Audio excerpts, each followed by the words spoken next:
నమస్తే, welcome to leader. ఆంధ్రుల నూతన రాజధాని అమరావతి నగరానికి అతి సమీపంలో ఉన్న నియోజకవర్గం పెదకూరపాడు. ఈ పెదకూరపాడు నియోజకవర్గంలో 2009-2014 సంవత్సరాలకు ఎమ్మెల్యేగా విజయం సాధించి ప్రజాసేవకు అంకితమయ్యారు కొమ్మాలపాటి శ్రీధర్ గారు. ప్రస్తుతం 2019 ఎన్నికల్లో టీడీపీ తరపున ఎమ్మెల్యే అభ్యర్థిగా పెదకూరపాడు నుంచి బరిలో నిలిచారు. మరి ఈ గత 10 సంవత్సరాలుగా ఎటువంటి అభివృద్ధి ఈ పెదకూరపాడులో చేశారు, భవిష్యత్తుకి ఎటువంటి ప్రణాళికలు వేసుకున్నారు, అసలు ప్రజలు ఇంకా ఏమన్నా కోరుకుంటున్నారా? శ్రీధర్ గారి మాటల్లో మనం విందాం. నమస్కారం శ్రీధర్ గారు. నమస్కారం. శ్రీధర్ గారు, ఏంటి హ్యాట్రిక్ కన్ఫర్మ్ ఈసారి? షూర్. ఏంటి మీ ధీమా వెనుకున్న బలం ఏంటి? ప్రజలు ఈరోజు తెలుగుదేశం ప్రభుత్వం చేస్తున్న మంచి సంక్షేమం, అభివృద్ధి, ఈ ఫలాలన్నీ ప్రజల దగ్గరికి వెళ్తా ఉన్నాయి. ప్రజలు ఆనందిస్తున్నారు, అభిమానిస్తున్నారు. ఈ అభిమానానికి నిదర్శనంగానే ఈరోజు ఎక్కడికి వెళ్ళినా కానీ విపరీతమైన స్పందన వస్తుంది. ఇది రేపు 2019 ఏప్రిల్ 11 జరిగే ఎలక్షన్స్లో మంచి మెజారిటీకి దారితీస్తుందనేది నా అభిప్రాయం. సో గత 2 విడతలుగా మీకు అవకాశం ఇచ్చారు ప్రజలు. సరే, మళ్ళీ ఒకసారి బరిలోకి దిగారు. అభివృద్ధికి సంబంధించి మనం కాసేపు మాట్లాడుకుందాం. దానికంటే ముందర ఈ నియోజకవర్గ ప్రజలతో, నియోజకవర్గంతో మీకు ఎటువంటి బంధం, ఎఫెక్షన్ ఉంది?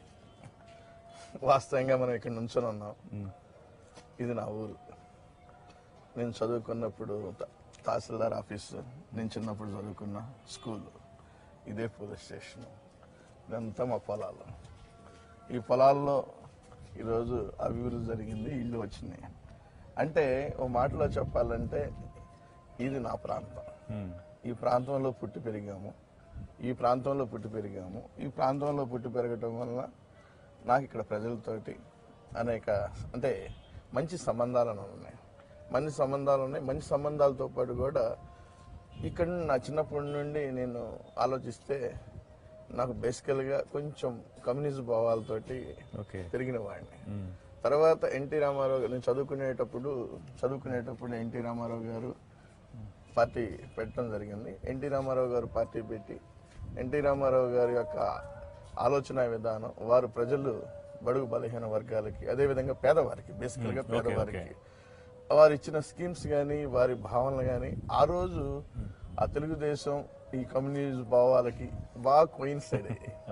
దాంట్లో భాగంగానే ఆ రోజు తెలుగుదేశం వైపు నేను చదువుకుంటూ, తర్వాత ఎక్కడ ఏమన్నప్పుడు కూడా ఒక అభిమానిగా, అదేవిధంగా నేను చేయగలిగిన పనులు ఏదన్నా ఉంటే పార్టీ తరఫు నుండి చేస్తూ నేను 2007 వరకు బ్యాక్ పర్సనల్ గా, పార్టీ ప్రజల్లో లేకుండా ప్రజలకి ఏదైతే బాగుంటుందో సంక్షేమాలకు సంబంధించిన అంశాలు, నా ద్వారా ఏదైనా ప్రజలకు ఉపయోగపడే అంశాలని, అదే విధంగా పార్టీకి ఉపయోగపడే అంశాల మీద నేను శ్రద్ధ పెట్టడం. అంటే నాకు తక్కిన చిన్న అంశం ఏంటంటే, 10 ఏళ్లుగా మీరు పదవిలో ఉన్నప్పుడు ఒక నాయకుడిగా ప్రజల్లోకి వెళ్లకుండా ఒక సామాన్యుడిగా ప్రజల్లోకి వెళ్ళినప్పుడు వాళ్ళ సమస్యలన్నీ ఈజీగా తెలుస్తాయనేది మీ భావన. అవును. సో అలాగే సాగింది మొత్తం 10 ఏళ్ళు. యాక్చువల్ గా ఈ కాన్స్టిట్యున్సీ వచ్చేసరికి అప్ టు 2004 వరకు కాంగ్రెస్ కి కంచుకోట.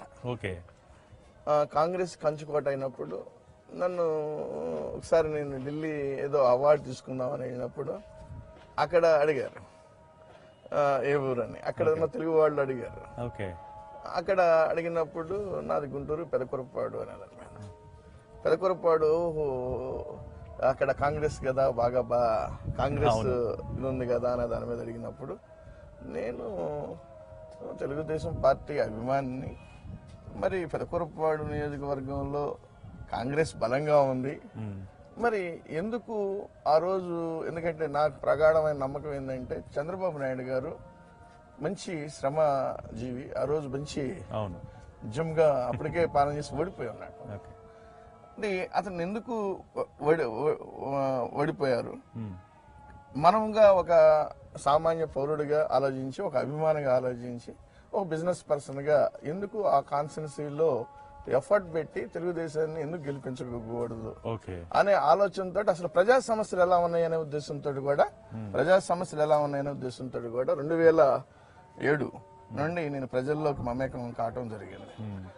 మమేకమే అనేక కార్యక్రమాల్లో పార్టిసిపేట్ చేయడం జరిగింది. ఇక్కడున్న ప్రజలు మంచివాళ్ళు, సామాన్యులైన ప్రజలు మంచివాళ్ళు, వాళ్ళ మనసు మంచిది. వారికి ఎంత దగ్గరగా ఉంటే అంత అభిమానాన్ని చూపిస్తున్నారు అనేది స్పష్టంగా కనపడింది. దాంతో పాటు మంచి క్యాండిడేట్ కి తెలుగుదేశం టికెట్ ఇప్పించాలనే ఒక ఆలోచనతో ఆలోచించినప్పుడు నాకు రాజకీయంగా కూడా గురువులు కూడా ఎవరు లేరు. నేను రాజకీయ విధానాలలో చంద్రబాబు నాయుడు గారి యొక్క ఆలోచన విధానం, వారి పని విధానం, వారి యొక్క విజన్, ఇవన్నిటిని ఆకర్షితం అయిపోయి నేను వారిని ఫాలో అయితే ఎలా ఉంటుందనే దాని మీద, అంటే ఒక మాట చెప్పాలంటే ఒక శిష్యుడిగా ఉంటే ఎలా ఉంటుందన్నది ఆలోచనతో నేనున్నాను. నాకు ఆ రోజు మనకి ఇక్కడ నుండి ఇదే కాన్స్టిట్యున్సీ నుండి బస్సులు వెళ్ళి నాకు కూడా తెలియదు వెళ్ళి శ్రీధర్ గారికి టికెట్ ఇవ్వాలండి అనే దాని మీద కూడా చూడటం పడింది.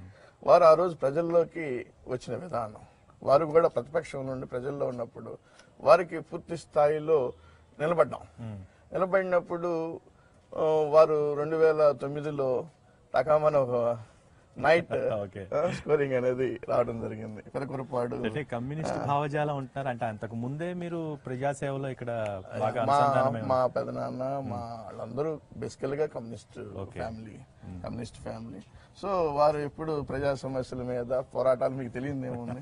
అయితే ఏంటంటే ఆ పోరాటాలు నేను చెప్తా ఉండండి, పోరాడవచ్చు కానీ పని చేయలేమనుకునేవాళ్ళు, వాళ్ళకి ఫలితాలు ఇవ్వలేమనే దాని మీద. ఎందుకంటే డెమోక్రసీ విధానంలో పర్సంటేజ్ ని కూడా మనం ఆలోచించుకోవాల్సింది, ప్రజల యాక్సెప్టెన్స్ ని కూడా ఆలోచించాలి.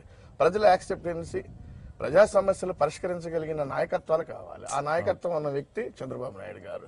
ఆ రోజు ఎన్టీ రామారావు గారు, తర్వాత చంద్రబాబు నాయుడు గారికి మనం సపోర్ట్ గా నిలబడాలి, ఎన్నుదన్నుగా నిలబడాలి అనే ఆలోచనతో నేను ఇటు ప్రయాణం చేయడం జరిగింది. సో ప్రాంత అభివృద్ధి తర్వాత సంక్షేమ పథకాలు ప్రజలకు చేరటం, ఈ రెండు కూడా ముఖ్యమే. సో అపార్ట్ ఫ్రమ్ దట్, అంటే అది పక్కన పెడితే కాసేపు 10 ఏళ్లుగా పార్టీ క్యాడర్ ని ఏ విధంగా కాపాడుకుంటూ వచ్చారు? సో 10 ఏళ్ల ముందరికి ఇప్పటికి తెలుగుదేశం పార్టీ ఎంతవరకు నియోజకవర్గంలో పటిష్టంగా మీరు తయారు చేయగలిగారు? అభిమానులు ఉన్నారు పార్టీకి, బట్ క్రియాశీలకమైన పార్టీ సభ్యులు కానివ్వండి, నాయకత్వాలు కానీ చాలా తక్కువగా ఉండేది. ఓకే, దానికి కూడా కారణాలు అనేకం ఉన్నాయి. అంటే ఎవరికి ఉండే పార్టీ యొక్క భావనతోటి వాళ్ళు బలోపేతం చేసుకున్న ఆలోచనతో ఆ రోజు ఉన్న అధికార పార్టీలు కావచ్చు, ఇక్కడ ఉన్న ఎమ్మెల్యేస్ కావచ్చు, ఆ పార్టీని బలోపేతం చేసుకోవడం కోసం అనేక విధాలుగా ప్రయత్నం చేశారు. నేను వచ్చిన తర్వాత తెలుగుదేశం సంస్థాగతాన్ని పూర్తి స్థాయిలో బలోపేతం చేయడం కోసం నేనున్నానని భరోసా ఇవ్వటంలో కానివ్వండి, గ్రాడ్యువల్ గా 2009, 14, 19కి ఈరోజు పూర్తి స్థాయి పార్టీ స్ట్రెంగ్త్ ని డెవలప్ చేయడంలో సఫలీకృతుడయ్యానని అనుకుంటున్నాను. ఇంకా కొంత మిక్సింగ్ అనేది వాటిని కూడా భవిష్యత్తులో చేసి స్ట్రాంగ్ లీడర్షిప్ ని తెలుగుదేశం పార్టీకి అందించాలన్నదే నా కోరిక. సాధారణంగా ఎమ్మెల్యేగా ఉండే నియోజకవర్గ అభివృద్ధి సరే ఇవన్నీ చూసుకుంటూ, కానీ ఇక్కడ ఈ ప్రాంతానికి ఒక ప్రత్యేకత ఉంది. రాజధానికి అతి సమీపంలో ఉన్న నియోజకవర్గంగా ఇప్పుడు పేరుగాంచింది 2014 తర్వాత. సో ఆ బెనిఫిట్స్ అన్ని ఈ ప్రాంతానికి దక్కుతున్నాయా? అంటే సాధారణంగా గుంటూరు జిల్లాలో రాజధాని ఉన్నా కూడా ఆ బెనిఫిట్స్ ఏవి మాకు పూర్తిగా దక్కట్లేదు, ఆ క్రెడిట్ మాకు దక్కట్లేదు అనే ఫీలింగ్ లో కొంతమంది ప్రజలు ఉన్నారు. సో అటువంటి ఫీలింగ్ ఈ నియోజకవర్గ ప్రజల్లో ఏమన్నా ఉందా, మీరు గమనించారా? నేను ఒకటి ఆలోచించాల్సిన పరిస్థితి, 2000 కంబైన్ ఆంధ్రప్రదేశ్ లో 2009లో ఎలక్షన్స్ కి అక్కడ నేను విజయం సాధించాను. కానీ ప్రతిపక్షంలో ఉన్నాను. ప్రతిపక్షంలో ఉన్నప్పుడు ప్రజాస్వామ్య సమస్యల్ని బాగా అధ్యయనం చేసుకోవడానికి అవకాశం అనేది వచ్చింది. అవకాశాన్ని నేను బాగా సద్వినియోగం చేసుకున్నాను అనేది నేను అనుకుంటున్నాను.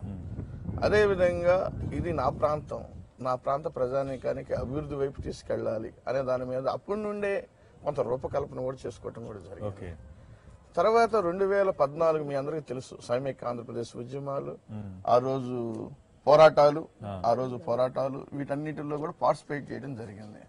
పెదకూరపాడు నియోజకవర్గంలో అందరూ చురుగ్గా పాల్గొన్నారు. తెలుగుదేశం పార్టీ తరఫున క్యాడర్ పూర్తి స్థాయిలో పాల్గొని ఎక్కడ రాజీ పడకుండా 2009 నుండి 14 వరకు ఉన్న అనుభవాల్లో ఏదైతే ఈ కాన్స్టిట్యున్సీకి డెఫిషియన్సీస్ ఉన్నాయి, ఈ రోడ్స్ కానివ్వండి, బ్రిడ్జెస్ కానివ్వండి, అదేవిధంగా కామన్ పర్సన్ యొక్క ప్రాబ్లమ్స్ కానివ్వండి, ఎలా అంటే కొంతమంది చేతుల్లోనే నుండి ఆ నాయకత్వాల్లోనే ఉంటాం. అదేవిధంగా అందరికి సర్వీస్ అనేది పూర్తి స్థాయిలో లేకపోవటం, డిఫరెంట్ వీటన్నిటిని అధ్యయనం చేసి 2014లో మీ అందరికీ తెలుసు, ఈ రోజు సమర్థవంతమైన నాయకుడు కావాలనే ఉద్దేశంతో ఆ రోజు చంద్రబాబు నాయుడు గారిని ప్రజలు గెలిపించుకున్నారు. నాకు 2009కి 2014కి పెద్ద మార్పు లేదు. ఏది మెజారిటీలో కానివ్వండి, ప్రజల అభిమానంలో కానీ ఎక్కడ వేరియేషన్ కూడా లేదు. Okay. సేమ్ మెజారిటీస్ వచ్చినాయి. ప్రజానీకం కూడా సేమ్ అదే విధంగా వర్క్ అవుతుంది. ఎందుకంటే నాకు ముందు 2009 ముందు 21-23 మెజారిటీ తోటి ఆ రోజు ఉన్న కాంగ్రెస్ అభ్యర్థి గెలవడం జరిగింది. ఓకే. వాటన్నిటిని ఛేదించుకుంటూ వచ్చి మళ్ళీ నేను 9,800 9,500 మెజారిటీకి రావడం అనేది సాధ్యపడే అంశం అనేది అవునా కాదనేది మీరు కూడా ఆలోచించవచ్చు. అంతే. అయితే ప్రజలు అభిమానించారు, అవును. ఒక బంధువుగా చూశారు, ఆత్మ బంధువుగా చూశారు, సామాన్యులు చూశారు. అదే నేను ఇప్పటికీ మర్చిపోలేను. పని చేయడానికి కూడా కారణం కూడా అదేను. ఓకే. తప్పనిసరిగా ఈ 2014లో ఒక మాట చెప్పాలంటే హ్యాట్స్ ఆఫ్ సీఎం. ఎందుకంటే ఇన్ని కష్టాల్లో ఉన్నప్పుడు కూడా రాజధాని నిర్మాణం ఏ విధంగా, ఎందుకంటే చూడని వాళ్ళు తెలియని వాళ్ళు అనేక మాటలు మాట్లాడుకుంటారు. అవును. నేను పిన్ టు పిన్ స్టడీ చేస్తున్నాం. ఏది చంద్రబాబు నాయుడు గారు ఇరిగేషన్ ఆఫీస్ని తన కార్యాలయంగా మార్చుకోవటం, బస్సులో పడుకోవటం, అక్కడి నుండి అమరావతిని ఎస్టాబ్లిష్ చేయడానికి కావలసిన ల్యాండ్ పూలింగ్ విధానం కావచ్చు, అక్కడ టెంపరీ డెవలప్మెంట్ యాక్టివిటీస్ కావచ్చు, ఇప్పుడు పర్మనెంట్ యాక్టివిటీస్ కావచ్చు, రోడ్స్ కావచ్చు, వీటితో పాటు ఎక్కడ ఏ సిటీని, అటు తిరుపతిని కానివ్వండి, ఇటు విశాఖపట్నం కానివ్వండి, దేన్ని ఎక్కడ ఇగ్నోర్ చేయకుండా, మళ్ళీ పబ్లిక్ సంబంధించిన వెల్ఫేర్ విషయంలో ఎక్కడ రాజీ పడకుండా, మరి ఈరోజు విలేజ్ లెవెల్ అంటే ఇక్కడ మనం గమనించుకోవాల్సింది ఇన్ఫ్రాస్ట్రక్చర్ని ఎంత క్లీన్ అంటే ఒక మోడల్ విలేజ్ ఏ విధంగా ఉండాలో ఆ విధంగా ఈ యొక్క తెలుగు రాష్ట్రాన్ని డెవలప్ చేయాలని ఒక ఆలోచనతో, విజన్ తోటి ముందుకెళ్తూ ఒక్కో స్టెప్ ని ప్రజలకు అర్థమయ్యే విధంగా చెప్తూ వాళ్ళని ఆలోచింపజేస్తూ మళ్ళీ ఆర్థిక ఫలితాలుని ఇవ్వాలి అనే దాని మీద మళ్ళీ ప్రొడక్టివిటీని డెవలప్ చేసి ఫైనాన్షియల్ డెవలప్మెంట్ యాక్టివిటీస్ లో ముందుకు తీసుకెళ్లాలని వారి యొక్క ఆలోచనలు అమోఘం. దానికి ప్రిపరేషన్ కి చాలా టైం తీసుకుంటాం. అంతే కదా. దీన్ని అర్థం చేసుకోవడానికి చాలా మందికి టైం కూడా పడుతుంది. అయినప్పటికి కూడా వారు ప్రజల్లో తీసుకెళ్తున్న విధానం కానివ్వండి, ఈ రోజు జస్ట్ లైక్ పెదకూరపాడు చూద్దాం, ఆల్ ఆస్పెక్ట్స్ లో శ్మశానాలు, బరియల్ గ్రౌండ్స్ ఈరోజు పూర్తి కంప్లీట్ చేసాం. Internal roads 98% internal roads complete చేసాం. So maybe 2% okay. ఇక్కడ పార్క్ ఒకటి డెవలప్ చేస్తాం, వాక్ ట్రాక్ డెవలప్ చేస్తాం, ఎలక్ట్రిసిటీ 24 hours వచ్చే విధంగా పూర్తి స్థాయిలో ఎక్కడ ఇబ్బంది లేకుండా చూస్తాం. డ్రింకింగ్ వాటర్ కి ప్రయారిటీస్ ఇచ్చాం. ఇంకా అందకపోయిన పక్షంలో మేమే వాటర్ శుద్ధ నీరు అంటే ప్యూరిఫై వాటర్ ని ప్లాన్ చేసి కూడా వర్కౌట్ చేయడం కూడా జరిగింది. ఇలా కనెక్టివ్ రోడ్స్ డెవలప్ చేయటం, ఇవన్నీ చూసినప్పుడు ఈ గ్రామంలో కూడా పెదకూరపాడు గ్రామంలోనే ఇన్ని కోట్ల రూపాయలు మనం హెచ్చించడానికి అవకాశం ఉంది. వీటన్నిటికంటే కూడా సంక్షేమానికి సంబంధించి 200 రూపాయల పెన్షన్ 2000. అప్పుడు దాకా కొంతమందికి వచ్చినాయి, కొంతమందికి రాలేదు. కొంతమంది కార్డులు ఉన్నాయి, రేషన్ కార్డ్స్ కొంతమందికి లేవు. అంటే ఎంత అస్తవ్యస్తంగా ఉన్న వ్యవస్థ ఒక గాడిలో పెడతామని తేలికైన అంశం కాదు. అది కాదు. ఈ 4.5-5 సంవత్సరాల్లో చాలా వరకు ఇంకా ఉంది. దాన్ని కూడా కమింగ్ 5 years లో 100% రీచ్ కావాలి అనే దాని మీద. సో అతి సమీపంలో పెదకూరపాడు నియోజకవర్గం ఉంది. ఇక్కడున్న ప్రజలకి ఎంతవరకు నిర్మాణాలు చూసొచ్చారు, మీరు ఆ ఏర్పాట్లు చేశారా? నేను చూపించాల్సిన అవసరం లేదు. అమరావతి రాజధాని ఏర్పడిన తర్వాత టెంపరీ సెక్రటరియట్ కన్స్ట్రక్షన్ అయ్యేటప్పటి నుండి ఇప్పటి వరకు మాకు 2 wheelers మీద వెళ్ళేవాళ్ళు, ఆటోలో వెళ్ళేవాళ్ళు, ఫ్యామిలీ ట్రిప్స్ లాగా సరదాగా వెళ్ళేవాళ్ళు చాలా మంది ఉన్నారు. ఎక్కువ మంది చూసొచ్చి చెప్తానే ఉంటారు. ఒకసారి మనం ఆలోచిస్తే ఈ విషయం మీద నేను కూడా ఒకసారి ఒక పేపర్లో చూశాను, ఒక ఇంటర్వ్యూలో కూడా చూశాను. అక్కడ ఏం లేదు, అడవిలా ఉంది, ఎడారిలాగా ఉందని చాలా మంది మాట్లాడతారు. అటువంటిప్పుడు చాలా బాధేస్తుంది. కొన్ని ఈ 3.5-4 సంవత్సరాలు అనేక డిబేట్స్ జరిగినాయి. ఆ డిబేట్స్ లో ఎంతో మంది వచ్చారు, చూశారు. మీ మీడియా వాళ్ళు కూడా వచ్చి పబ్లిక్ తోటి ఇంటరాక్ట్ అయ్యారు.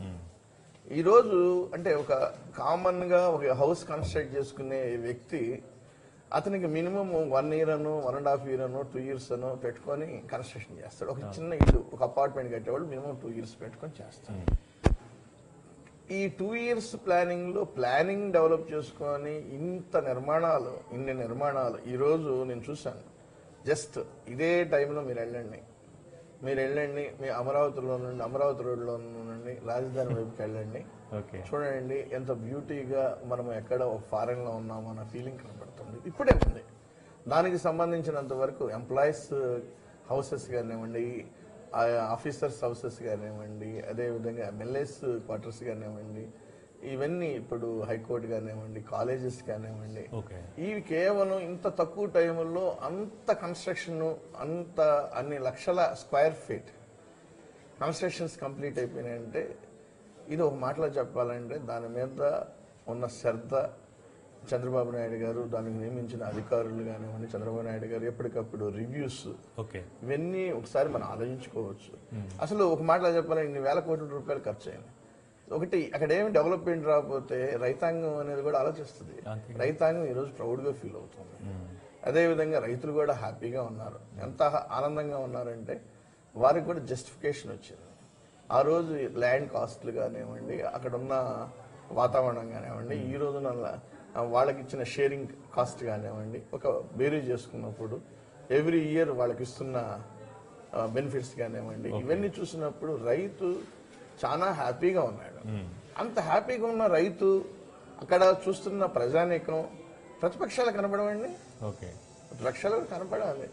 ఏదంటారు చూడండి, ఏదో మాట మాట్లాడితే చెల్లుబాటు అవుతుంది అంటే సామెత ఏదో చెప్తారు, నందిని పందండు పందిని నందండు అనే దాని మీద సామెతలు.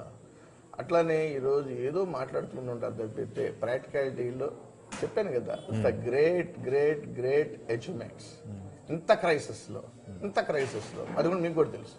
సెంట్రల్ గవర్నమెంట్ ప్రామిసెస్ కానివ్వండి, అప్పుడు మేము కూడా ఉన్నాం కదా, మేము విన్నాము ఢిల్లీని తలదాన్ని రాజధాని నిర్మిస్తాను, ప్రపంచంలో మంచి ఎటువంటి బ్యూటిఫుల్ రాజధానికి సహకరిస్తాను.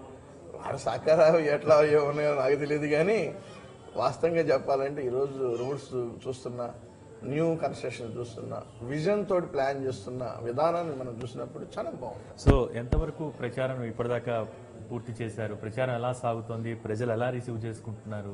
ముఖ్యంగా అభివృద్ధి, సంక్షేమం రెండు కళ్ళుగా టీడీపీ భావిస్తున్న తరుణంలో ఎంతవరకు ప్రజలు వీటికి సంబంధించి సంతృప్తిగా ఉన్నారు? ఇప్పుడు ఒకటేనండి, ఇష్టంలో ఉండికి ఎంత పెట్టినప్పుడు కూడా తిని అందుట్లో ఉప్పు లేదే కారం లేదే అనే దాని మీద ఆలోచిస్తుంటారు. సామాన్యుడు చాలా ఆనందంగా ఉన్నాడు, సంతృప్తి చెందుతున్నాడు. ఈవెన్ విమర్శించడానికి ఏదీ లేక ఈరోజు సంక్షేమ విషయాల్లో కానీ, డెవలప్మెంట్ యాక్టివిటీస్లో కానీ విమర్శనలు అనేది ఏమీ చేయటం చేతకాక ఈరోజు ఏం మాట్లాడుతున్నారు, ఆ దోపిడీ జరిగిందనో అంటారు చూడండి, ఒక బురద జల్లే వ్యవహారాలకి దారితీస్తున్నారు. ఆ బురద జల్లే వ్యవహారాలన్నింటినీ మానుకొని అదేవిధంగా చేసిన మంచి పనులకి ఎప్రిసియేషన్ ఇచ్చినట్టయితే, ఎప్రిసియేషన్ కాదు ఇంకా మంచి సలహాలు ఇచ్చిన ప్రజల అభిమానించేవాళ్ళు, ఆనందించేవాళ్ళు ఈరోజు నేను చూస్తున్నాను. వస్తే ఏమవుతుందో, అందుకని చంద్రబాబు నాయుడు గారు కావాలి అనే ఒక ఆలోచన ప్రజలు వచ్చేస్తున్నారు. సో మీ నియోజకవర్గానికి సంబంధించి ఎంతమంది ప్రజలు ఈ సంక్షేమ పథకాల లబ్ధి పొంది ఉన్నారు? సో ఇంకా ఎవరైనా మిస్ అయిన వాళ్ళు ఉన్నారా? అటువంటి వాళ్ళ విషయంలో మీరు ఏమన్నా చొరవ తీసుకున్న సందర్భాలు ఉన్నాయా? ఈరోజు ఒక టెక్నాలజీ, ఒక పారదర్శకంగా బెనిఫిషియర్స్కి బెనిఫిట్స్ ఇవ్వాలనే దాని మీద చంద్రబాబు నాయుడు గారి ప్రభుత్వం, తెలుగుదేశం ప్రభుత్వం ఈరోజు చూస్తుంది. చాలా పారదర్శకంగా చూస్తుంది. దాంట్లో సాధికార సర్వే, ఎక్కడో సాధికార సర్వేలో మిస్ అయిన వాళ్ళు ఉండొచ్చు. దానివల్ల కొంచెం అక్కడ గతంలో రెవెన్యూ ఆస్పెక్ట్స్లో అనేక రకాల సమస్యలతో వలయంతో ఉన్నాయి. ఎప్పుడైతే రాజధాని భూములు, రాజధాని ప్రకరణ ఉందా మీరు అన్నట్టు నియోజకవర్గం ఉన్నప్పుడు, ఈ నియోజకవర్గంలో భూముల ధరలు గ్రాడ్యువల్గా పెరగటం వల్ల ఏమవుతుందంటే ఆస్తులను కాపాడుకోవాలని, అంతే కదా, ఆ కాపాడుకునే క్రమంలో కొద్దిగా రెవెన్యూ డిస్ప్యూట్స్ కొంచెం అక్కడ వాటిని కూడా పారదర్శకంగా తీసుకెళ్ళడం కోసం భూదారు ఇవన్నీ ఏర్పాటు చేయడానికి, అదేవిధంగా మీ ఇంటికి మీ భూమి కార్యక్రమాలు పెట్టడంలో కానివ్వండి, ఇవి 95% చాలా వరకు మనం క్లియర్ చేయగలం. ఇంకో 5% వాటిని కూడా అంటే సిన్సియర్ ఆఫీసర్స్ ఇవన్నీ కూడా మనం చూసుకోవాలి. వాటిని వచ్చినప్పుడు తప్పనిసరిగా వాటిని కూడా క్లీన్ చేయడానికి కూడా ప్లాన్ చేస్తున్నాం. సో ముఖ్యంగా పసుపు కుంకుమ కానివ్వండి, లేకపోతే అన్నదాత సుఖీభవ కానివ్వండి, ఇవన్నీ ఎలక్షన్స్ ముందర ప్రవేశపెట్టారని చెప్పి విమర్శలు చేస్తున్నారు. సో మీరు బరిలోకి దిగి ప్రచారానికి వెళ్ళినప్పుడు, ప్రజల దగ్గరికి వెళ్ళినప్పుడు ఏంటి వాళ్ళ రెస్పాన్స్ ఎలా ఉంది వీటికి సంబంధించి? ఒకటండి, మనము ఏ రోజు డబ్బులు ఆ రోజు తీసుకొచ్చి ఒక డైలీ వేజెస్ పర్సన్ ఏ విధంగా తన డబ్బులు తీసుకొని వచ్చి మన ఇంటి దగ్గరికి వెళ్ళి, అంటే వాస్తవంగా పక్కా మా గ్రామ భాషలో మాట్లాడతాం, పప్పు ఉప్పు తెచ్చుకొని వండుకొని తిని మళ్ళీ రేపొద్దున పనికి వెళ్తాడు. అదేవిధంగా ఈ రాష్ట్ర ప్రభుత్వం యొక్క పరిస్థితి, ఆర్థిక విధానాలు అలా ఉన్నాయి. అలా ఉన్నప్పుడు కూడా ఇచ్చిన సంక్షేమాన్ని 1 by 1 ఒక విజనరీ పర్సన్ ఎలా చేంజెస్ తీసుకుంటే ఫైనాన్షియల్ డెవలప్మెంట్ యాక్టివిటీస్ వస్తాయో అనే దాని మీద క్రైసిస్ నుండి ఆపర్చునిటీస్ కోసం ఎదిగే వ్యక్తి చంద్రబాబు నాయుడు గారు. ఆ భాగంలో అనేక డిపార్ట్మెంట్స్ని పర్ఫెక్ట్గా తీసుకొని ఒక ట్రాక్లో తీసుకొని వచ్చే ఇన్కమ్ని, అదర్ సోర్సెస్ని, వాటన్నిటినీ ఈ యొక్క డెవలప్మెంట్స్ కోసం కానివ్వండి, వెల్ఫేర్ కోసం తీసుకుంటూ ఇచ్చిన వాగ్దానాలు ఏదైతే ఉన్నాయో ఆ వాగ్దానాలని నిర్వర్తించడంలో ఒకటే గుర్తుపెట్టుకోండి, మనము 200 రూపాయలు పెన్షన్ని 1000 రూపాయలు చేసాం, 1000 రూపాయలు 2000 చేసాం. అంటే ఎప్పుడైతే ఆర్థిక ఫలితాలు పెరుగుపడుతున్నాయో సంక్షేమాన్ని కూడా పెంచుకుంటూ వెళ్తాం జరిగింది. అదేవిధంగా ఈరోజు వాటిని మనం రాబోయే 5 సంవత్సరాల్లో మనం ఫైనాన్షియల్గా ఎటువంటి స్టెబిలైజేషన్ వస్తుంది దాన్ని దృష్టిలో పెట్టుకుని మన మేనిఫెస్టో తీసుకురావడం జరిగింది. ఇవన్నీ ఏదైనా సరే మనం కిడ్స్ ఆంధ్రప్రదేశ్, నవ్య ఆంధ్రప్రదేశ్ అంటే కిడ్ గ్రో అవ్వాలి, ఎదగాలి. ఎదిగితే కదా ఇవన్నీ వచ్చేది. ఎదిగే ముందుకి ఒక్కోటి యాడ్ చేసుకుంటూ, వెల్ఫేర్ని యాడ్ చేసుకుంటూ ఈరోజు ప్రజలు ఇక్కడ వస్తున్నారు. 5 సంవత్సరాలు ఇన్ని సంక్షేమ, నేను అంటున్నానండి, ఈ మాట్లాడే వ్యక్తుల్ని వీళ్ళని ప్రక్క రాష్ట్రాల్లో తలసరి ఆదాయాలు, మన రాష్ట్ర తలసరి ఆదాయం, అదేవిధంగా మనకిస్తున్న ఇస్తామన్న ప్రత్యేక హోదా, మనం ఇవ్వనప్పుడు ప్రత్యేక ప్యాకేజీల్లో కూడా కొరువులు, ఇవన్నీ ఒకసారి మనం ఆలోచిస్తే మీరు చూస్తూ ఉన్నారు, రోజు చూస్తున్నారు, ఇవన్నీ ప్రజలు గమనిస్తున్నారు. అయినప్పటికీ కూడా ఒక పట్టుదలతోటి, ఒక సంకల్పంతో ఈరోజు ప్రజలకు సేవ చేయాలనే ఆలోచనతో వెళుతున్న చంద్రబాబు నాయుడు గారికి మనం తోడుగా ఉండాలి, మనం సహకరించాలి అనే ఆలోచనతో ప్రజలు ఉన్నారు, మేము ఉన్నాము. కొంతమంది ప్రత్యేకించి ఏ విధంగా బాణాలు వేయాలి, ఏ విధంగా ఈ అభివృద్ధి జరిగితే రేపొద్దున వాళ్ళకి పుట్టగతులు ఉండవనో దాని మీద లేదు, జనాల్లో చైతన్యం వస్తే రాష్ట్రంలో మా ఉనికి, ఎందుకంటారు చూడండి, కొంతమంది ఫ్యాక్షనిస్టుల ఆలోచన ఎలా ఉంటాయి, రాజరిక ఆలోచనలు ఎలా ఉంటాయి, రాజరిక ఆలోచనలు కొంచెం బాగుంటాయి, ఫ్యాక్షనిస్ట్ ఆలోచనలు ఎలా ఉంటాయి. ఇవన్నీ చూసినప్పుడు మనకి ఎట్లా కనబడుతుందంటే వాళ్ళు ఎంతసేపు మన చెప్పు జాతరలో ఉండాలి అనే దాని మీద ఆలోచిస్తున్నారు. సో నియోజకవర్గానికి సంబంధించి పర్టికులర్గా మాట్లాడుకుంటే, సరే పెదకూరపాళ్ళు ఇందా మీరు చెప్పారు, అనేక అభివృద్ధి కార్యక్రమాలు ఇక్కడ చేశారు, సో అవన్నీ ఒప్పుకోవాల్సిన పరిస్థితి. కానీ మండల కేంద్రంలోని గ్రామాల పరిస్థితి చూస్తే కనుక చివరి భూములకు నీళ్లు ఇంకా అందని పరిస్థితి ఉంది, తాగునీరు కూడా ఇబ్బంది పడుతున్న పరిస్థితి ఉందని చెప్తూ ఉన్నారు. సో దానిపైన మీరు ఎటువంటి విజన్, ఎటువంటి ఆలోచనలు చేశారు? యాక్చువల్గా మేము రాకముందు, మేము ప్రతిపక్షంలో ఉన్నప్పుడు అనేక రకాలుగా పోరాడాం. ఓకే, మేము వచ్చిన తర్వాత కృష్ణ అంటే నగర సాగర్ కుడికాలకు సంబంధించిన టోటల్ మరమ్మతులు అనేవి చేయించడంలో సఫలీకృతం అయ్యాం. చివరి భూముల వరకు నీరు అందించాం. అదేవిధంగా తాగునీరుని పరిష్కరించాం. ఎక్కడైతే బోర్స్ కానివ్వండి, లిఫ్ట్ ఇరిగేషన్స్ కానివ్వండి, ఇవన్నిటిని వర్కౌట్ చేసాం. అయితే ఈ యొక్క నదుల అనుసంధానం విషయంలో కూడా మనం మా పాత్ర కూడా ఉంది. ఇటు పులిచింతల నుండి అటు వైకుంఠపురం బ్రిడ్జి వరకు మనం ఆలోచిస్తే, ఇప్పుడు వైకుంఠపురం బ్రిడ్జి తర్వాత నుండి ఏ విధంగా గోదావరి పెన్న అనుసంధానం చేయాలనుకున్నది కూడా మా కాన్స్టిట్యున్సీ నుండి వెళుతుంది. ఇవి ఇప్పుడున్న పరిస్థితుల్లో తెలంగాణ, ఆంధ్ర ఈ చిన్నపాటి నీటి డిస్ట్రిబ్యూషన్స్ వీటిల్లో కూడా మనం మేనేజ్మెంట్లో మాత్రం ఎక్కడ, వాటర్ మేనేజ్మెంట్లో ఎక్కడ ఫెయిల్యూర్ కాలేదు. ఈ టైంలో పర్టికులర్గా ఈ టైంలో కొన్ని కాలువలకు ఇప్పుడు కూడా త్రాగునీరు అనేది, నిన్న కూడా మాట్లాడాము, త్రాగునీరు కోసం వాటర్ అనేది రిలీజ్ చేస్తామన్నారు. అదే పంటలకు సంబంధించి చివరి భూములకు సంబంధించి 1-2 విలేజెస్లో ఇది ఉన్నమాట వాస్తవం. వాటన్నిటిని కూడా పూర్తి స్థాయిలో పరిష్కారం వరకు మనం వెళ్తున్నాం. సో మరోపక్క ఇంకో చిన్న సమస్య ఉంది. సరే, పెదకూరపాడు ఈ పరిసర ప్రాంతాల్లో రోడ్లన్నీ అద్భుతంగా ఉన్నాయి, చూసాం, సిమెంట్ రోడ్లు కూడా వేసిన సందర్భం. కానీ మండల కేంద్రం నుంచి గ్రామాలకు వెళ్లే రోడ్లు ఎప్పటికప్పుడు వేస్తున్నా కూడా ఈ హెవీ వెహికల్స్ వెళ్ళటం వల్ల గుంటలు పడిపోతున్నాయని ప్రజలు చెప్తూ ఉన్నారు. సో దీనికి ఏమన్నా శాశ్వత పరిష్కారం దిశగా మీరు ఏమన్నా ఆలోచనలు చేశారా? వాస్తవంగా చెప్పాలంటే పెదకూరపాడు కాన్స్టిట్యున్సీలో పిఆర్ రోడ్స్ ఉన్నాయి. ఈరోజు పిఆర్ రోడ్స్ అన్నిటినీ almost all 100% sanction. Okay. Almost all 70-80% అనేది ఎడ్యుకేషన్ కూడా కంప్లీట్ అయిపోయింది. రిమైనింగ్ 20-30% అనేది 20-30% అనేది కొద్దిగా ఇది శాంక్షన్ అయిన ఎడ్యుకేషన్లో కొంత. ఓకే. రేపు మీకు తెలుసు కదా, కోడ్ వచ్చిన తర్వాత వాటిని స్టార్ట్ చేయటం, ఎమ్మెల్సీ రావటం, మన గుంటూరు కృష్ణా జిల్లాలో ఎమ్మెల్సీకి ఇవి రావటం, తర్వాత వచ్చేసి మళ్ళీ మా ఎన్నికలకు సంబంధించిన ఇది రావటం, ఇవన్నీ జరిగినాయి. వీటన్నిటిని అంటే మేము చెప్పాలంటే పిఆర్ రోడ్స్ 100%కి సంబంధించిన sanctions completed, financial sanctions completed, ఎడ్యుకేషన్లో కొన్ని ఉండడానికి అవకాశం అనేది ఉన్నాయి ఇమీడియట్గా. అదేవిధంగా ఆర్ఎండ్బికి సంబంధించినవన్నీ కూడా ప్రపోజల్స్ సీఎం పరిధిలో అన్ని యాక్సెప్టెన్సీ కంప్లీట్ అయిపోయినాయి.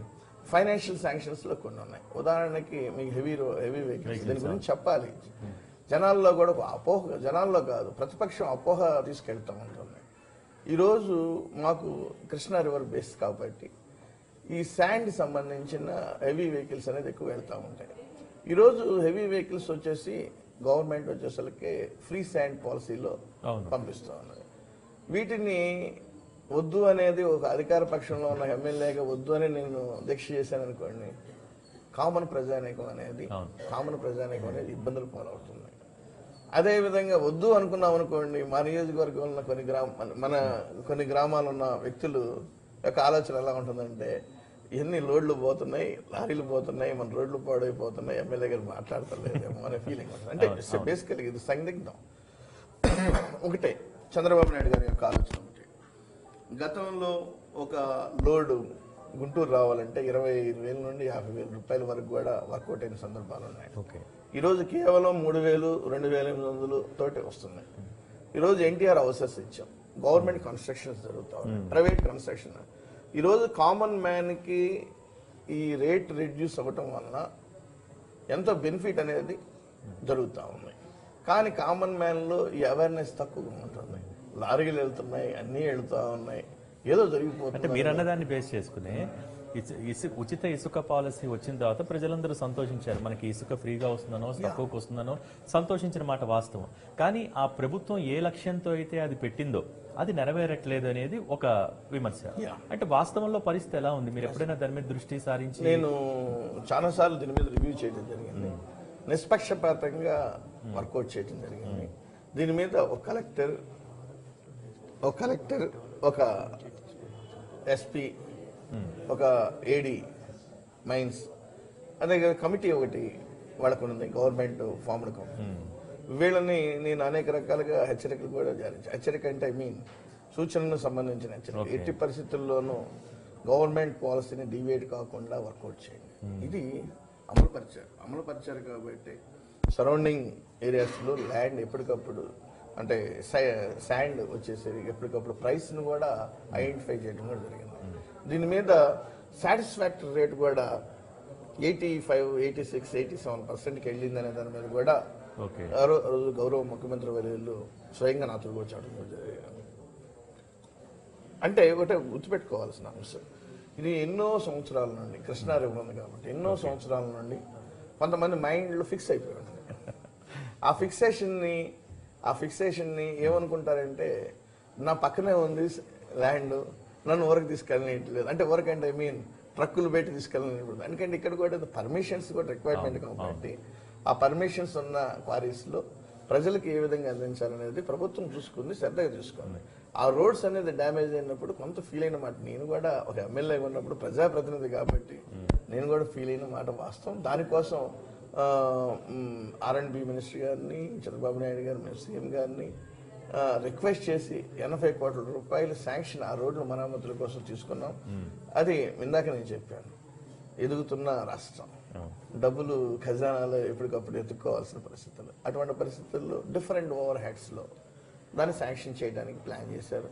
అది వాస్తవంగా శాంక్షన్ అనేది అయ్యింది, ఫైనాన్షియల్ అప్రూవల్ రావాలి, అది రాబోయే 3 మాసాల్లో వస్తుందని, అది కూడా డబుల్ రోడ్ చేసి రాజధానికి అనుసంధానమైన రోడ్డుగా, మంచి పేరున్న రోడ్డుగా దాన్ని తీర్చిదిద్దాలనేది. సో పెదకూరపాడు నియోజకవర్గానికి సంబంధించి భవిష్యత్తులో ఎటువంటి అభివృద్ధి కార్యక్రమాలు ఇంకా ఇక్కడ జరగాల్సి ఉంది, ప్రజలు ఏం కోరుకుంటున్నారు, మీరు ఎటువంటి ఇంకా అడిషనల్ గా ఏమన్నా అభివృద్ధి కార్యక్రమాలు ఏమన్నా ఇది చెయ్యాలి అనే ఒక ప్లానింగ్ లో మీ విజన్ ఏంటి?